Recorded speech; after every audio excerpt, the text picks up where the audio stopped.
ভারত পাকিস্তান যুদ্ধের কারণে যে আইপিএল 2025 মাঝপথে বন্ধ হয়ে গিয়েছিল, কিন্তু এবার বিসিসিআই নতুন আপডেট অনুযায়ী জানা গিয়েছে যে আইপিএল ম্যাচগুলি আবারও অনুষ্ঠিত হবে এবং কোথায় কখন ম্যাচগুলি অনুষ্ঠিত হবে।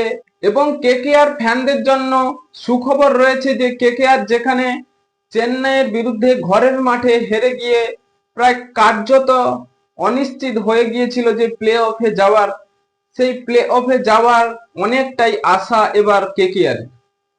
তা সম্পূর্ণ জানবো আজকের ভিডিওতে।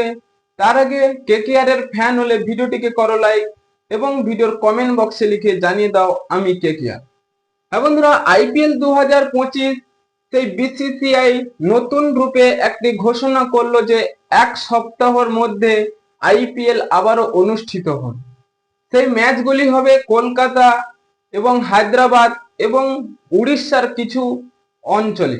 বিসিসিআই আরো জানিয়েছে যে দিল্লি ক্যাপিটালস ও পাঞ্জাব কিংস ম্যাচ যেখানে বন্ধ হয়েছিল সেখান থেকেই আবারও শুরু হবে এই দুটি ম্যাচ দিয়ে।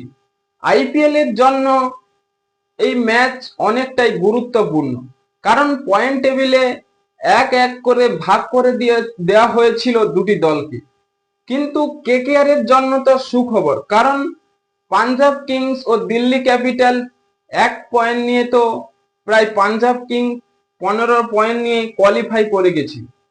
কিন্তু সেখানে যদি দিল্লি ক্যাপিটাল জয় পায় তাহলে কেকেআর এর কাছে সুযোগ থাকবে এবং পরে মুম্বাই ইন্ডিয়ান্সকে হারাতে পারলে দিল্লি ক্যাপিটাল, তাহলে 4-এ যাওয়ার অনেকটাই কার্যত নিশ্চিত হবে কেকেআর এর। কারণ কেকেআর এর আর দুটি ম্যাচ রয়েছে, তারা যদি দুটিতে জয় পেয়ে যায় তাহলে 15 পয়েন্ট নিয়ে অনেকটাই কোয়ালিফাই করার রাস্তার দিকে এগিয়ে যাবে। কারণ প্রথমে রয়েছে গুজরাট এবং আরসিবি, তাহলে পাঞ্জাব কিংস যদি একটি ম্যাচও জেতে তারা প্রায় 15 পয়েন্ট নিয়ে চলে যাবে। কিন্তু সেই 4-এ যাওয়ার লড়াই এবার কেকেআর এর কাছে রয়েছে।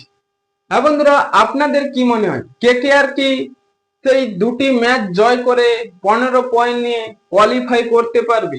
এখনই আপনাদের মতামত কমেন্ট বক্সে লিখে জানিয়ে দিন এবং চ্যানেলটি সাবস্ক্রাইব করে আমাদের পাশেই থাকুন।